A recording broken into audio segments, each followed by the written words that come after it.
Hey, Pop. Yeah. Hey, how that one story go with Lot and Sodom and Gomorrah and all that stuff? What went down with that?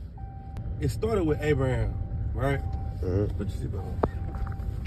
It started with Abraham, and Abraham was talking to these angels, right? At the end of the conversation, the angels were telling him he was going to have a son. Sarah laughing at him. She don't believe nothing he's talking about. So then, after that was over with, he was like, wait a minute, before y'all leave, because he seen they was going towards Sodom and Gomorrah. Abraham knew what time it was. He could tell by their body language how they was going, that they was finna, they was finna go in there and go in the club and start to fight in the club. So he was like, hey, if it's 50 righteous people in the city, would you spare the city for 50 righteous people? He was like, for your sake, because you brought it up, I'll spare 50. Like, what about 40? He's like, I'll do it for you. 30, 20. He's like, 30 or 20 of them righteous, I'll save them for you. He's like, what about 10? He's like, for you, I'll do it. He's like, all right, bet. So then the angels start to walk into the city. Abraham's nephew, Lot, he in the city. He see the angels coming. He know what time they on. And he know who they are, right? Mm-hmm. So they walking up.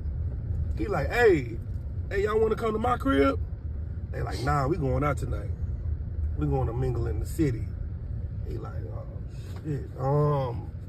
If you could, my rib cooking. You know what I'm saying? She got some food. She cooking. You know, she making some living bread, some tortas, some tortillas. You know what I'm saying? She making a whole meal. Come to the crib and eat. So after he kind of pressed the angels was like, all right, come on, let's go. Went to the brother's house, started eating. While they in there eating, they hit a knock at the door. He's like, hey, Lot, where the men's at? Where the men's you had came up in your house earlier today? I was like, hey, man, y'all chill out, bro. You know what I'm saying? Listen, I got some daughters in here y'all can have, but y'all need to chill out. You know what I'm saying? These, you don't want no problem with them.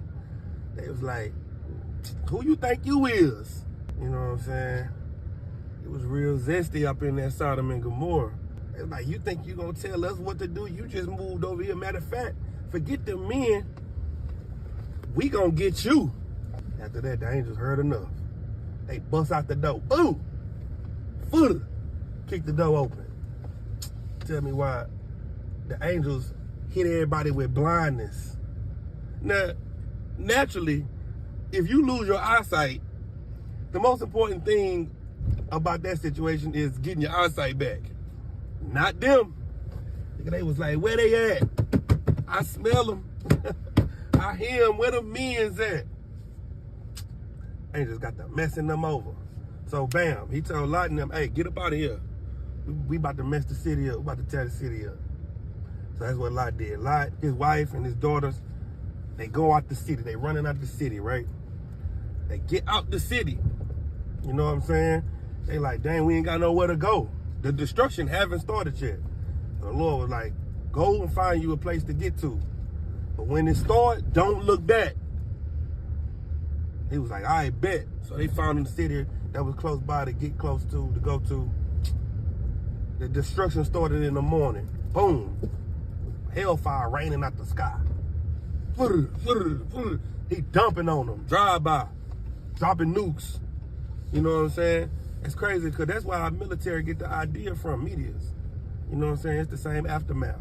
Anyway, it's another story. Bam. He hitting them.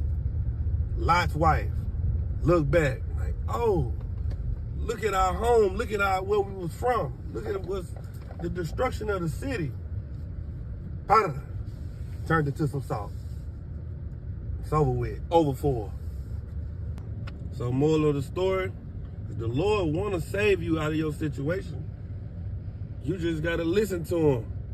Because if the Lord deliver you from something, and you go back to it, it could destroy you.